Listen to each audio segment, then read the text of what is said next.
Hey Ali, I thought your video was interesting and you touched on a lot of different things, so I wanted to make a response. Overall, it sounds like you have a generic version of presuppositional apologetics here. It assumes less than the Christian-specific versions, and you add your own ideas to it, which makes it more interesting. I'm just going to go point by point through your video. I watched it once, and I will watch it again as I write this. I think you are right on your first point. A lot of atheists do say exactly that. It's a good start, but just as you imply, it's hardly the end of the conversation. I suppose it could be that they don't believe for that reason and have thought little about the reasoning behind that.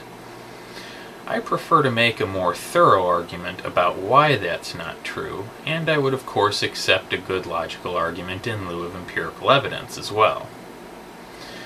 You are right that many atheists are strictly empiricists and deny the value of reason. However, saying they limit it to the senses is incorrect. Many theories are based on things we can only observe indirectly or prove through mathematics.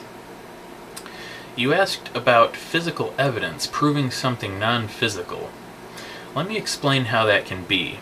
Now, obviously, if we were talking about a non-physical God that has no impact on this reality at all, there can be no evidence. But given such a being has no interaction with our reality, there is no way anyone could know anything about him to even postulate his existence. So there can be no religion around such a concept. So let's focus on a God that is non-physical but does have some impact on our reality. This being, while being non-physical, and thereby leaving no direct evidence, would be interacting with our physical reality. We would have evidence in our physical reality of the interaction with this being. So there would be evidence of any interface a non-physical being had with our reality. The evidence would be an effect with no cause, since the being is non-physical. So we could observe some sort of change to our causal reality. There is no naturalism of the gaps, as you say. We would have to make a presupposed assumption on something based on absolutely nothing for that to be true. Actually, the term for that is called the unknown. When you don't know something, the answer is, I don't know, not whatever story suits your fancy at the time. And no, quantum physics does not say anything is possible. It actually follows its own physical laws and is strongly backed by math. After 3 minutes in, you get into epistemology. During that time, you say the belief that everything requires evidence can't be supported by evidence. That's true. It's supported by reason, so it's still valid. Now, back to epistemology. There are 3 ways to know something. We of course exclude communication because that is just passing on one of the 3 ways of the original acquisition of knowledge. One way to know things is logic or reason. This is the primary thing. It also is what gives rise to the second way, which is empiricism. The third way is from the mind. This is also called fiction. Of course, you can make something up that coincidentally turns out to be true, but you still made it up with no knowledge of its truth. So without logical reasoning or empirical evidence, a concept can only have been made up. There is no other way for you to know of the concept. Next, you mention that it is normal for people to believe in the supernatural. That is true. However, just because that is typical thinking does not mean that it's right. So this is a non sequitur. People do see intentionality in things. It has to do with how we can think of how someone thinks and feels, or what that person thinks that you think, or what that person thinks that you think about what he thinks, and so on. That's part of where this comes from. The rest of it is because a false positive doesn't matter, but a false negative could mean you die and don't pass on your genes. So if you think a movement in the grass is a lion, but it's really just the wind, it doesn't matter. However, if you think it's the wind and it's really a lion, you're lunch. But the main idea is that any normal behavior or normative values are not necessarily right. They may be normal, but that doesn't automatically grant them any validity. Now, to respond to your point 4.5 minutes into it, no, predisposition to believe something does not mean it's valid. So there must be a way for you to know this, which would be not just evidence, but could also be a cogent argument. You do have other tools. They are reason and empirical evidence. I agree with you on the part about the crazy homeless guy. However, I think believing in an alternate reality sounds a lot more like religion than anything else. Just past 6 minutes, you say that if you question your senses, you are basically questioning what evidence is. That is correct. I think most atheists would agree with you. However, the opposite is also true. If you start believing in things for which there is no evidence, and no logically valid argument proving why it must be so, you are also questioning what is evidence, as well as questioning what is logically valid. I would counter your next statement by saying that there is no reason to accept something as fact unless you have some way to know that. Also, questioning does not imply that you won't believe something. It simply means you verify that it's true, much like your tree example. It's strange that on one hand you question people making claims counter to evidence, while on the other you don't question what you simply think is true. Questioning and denying empiricism are two entirely different things. So, at 7 minutes, you were making what is essentially a straw man argument. You were talking about skeptics, yet you were not describing the philosophy of skepticism. Rather, you were describing solipsism. Skeptics accept empiricism. Only solipsists think that you can know nothing outside of your own mind. Skepticism also does not equal denial, because it's not consistent with skepticism to deny what evidence proves. Your next point is continuing with this assumption that just because it is normal for us to believe something, that it makes this belief correct. To rephrase it, it kind of sounds like because X is the way people think, that means they ought to think that way. Framed that way, I wonder if you can see how that isn't valid. Maybe that's something you'll understand better than me simply saying that one has nothing to do with the other as I did previously. I'm just about to 8 minutes now. No, normativity says nothing about whether or not something is rational. As one would expect, it only imparts the quality of being normative. So this is only about what people typically do, think, or feel. It has nothing to do with the logical validity of these things.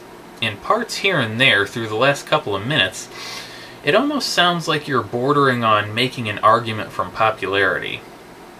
The baby analogy is only an extreme example to show the meaning of the word atheist. If anyone thought that proved anything else, they are quite mistaken, as well as simply missing an opportunity to make a solid logical argument rather than a flippant one. I would say the starting position is not knowing. Until one has evidence or a logical proof, one simply does not know. However, not knowing does not mean one must give equal weight to a concept which is entirely presupposed and is basically the arbitrary filling in of a gap in knowledge, with whatever idea one happens to like. Yep, all you learned was a label. That's why people believe in religious or other supernatural ideas. Young kids are especially accepting of this because they are at a stage of development where they absorb knowledge indiscriminately and even lack the ability to evaluate truth. Usually children are 4 years old before they really grasp the concept of what is real versus what is just make-believe. Yes, there should be a reason for accepting something as true, and no, you are not forced to do so. You have the ability to reason and choose whether or not it is actually logical to believe in the intentionality you perceive. Again, normative has no bearing on logical validity. Just past 9 minutes, you say you aren't arguing for the truth of believing in God or the actuality of God's existence. I suppose that's not necessarily the premise here, but that is the implied conclusion. Yes, it is a rational starting point to believe in this intentionality, but that should wane as your ability to reason increases. It's true that not everything requires evidence in the empirical sense, but lacking that, it must be provable logically. Without that, you have absolutely no epistemic basis for belief. You are certainly correct about how the human mind is wired, and you know this from the evidence of your own mind, as well as the studies you cited. However, this fact says nothing of whether or not such beliefs are justified. So it's fine to start there, but it does not follow that you must be forced to continue on this path in spite of the equally normal, although later developing, ability to reason. Right. It's not for you to prove that God exists unless you are expecting people to believe that. So whether or not you have to is really conditional on what you're doing. At 10 minutes, all you are doing is showing why solipsism doesn't make sense. However, this has nothing to do with skepticism or naturalism, which are completely different. Yep, we should justify why we don't believe in gods with a logical argument, which I always do. I know some people don't. They have the same view that they don't have to justify their position, much like you were stating about yourself. However, I think one should have a reason why they take any certain position and a reason why that is the rational one to hold. So to me, being dismissive seems more like a method one uses to avoid considering something rather than some show of confidence. I think consideration of opposing views, regardless of the outcome of such consideration, is much more indicative of confidence in one's position than a refusal to do so. The theory of evolution explains why we believe in intentionality, and this is the basis of the studies you mentioned at the beginning. However, it says nothing of the validity, which you are right to imply. Actually, reason is how we know that neither your argument from normativity nor these beliefs in intentionality have any validity. Now, from 10.5 minutes up until just prior to your amusing and rather ironic closing statement, I completely agree with you. I find that so utterly ridiculous when people are bashing philosophy in total while praising science. The scientific method is based on empiricism, which is a philosophy, so it sounds silly to bash a philosophy while singing the praises of a philosophy, or a philosophical worldview. Naturalism can be a philosophy, as can skepticism. I think what they actually mean is that they only accept empiricism, not logic. That's pretty silly considering empiricism is based on logic, and it's hard to make use of empirical data without reason and the deduction of what that data indicates. I also find it silly when people accept only reason and don't care about evidence. It's hard to apply that reasoning much beyond your own mind without accepting even the empirical data of one's own senses. I can certainly see that a lot of philosophical positions are not valid, but showing that to be true involves a philosophical position also. So, anyway, that was an interesting video. It's not bad as apologetics go. However, it still suffers from the presupposition that is inherent in some form or other in all apologetics.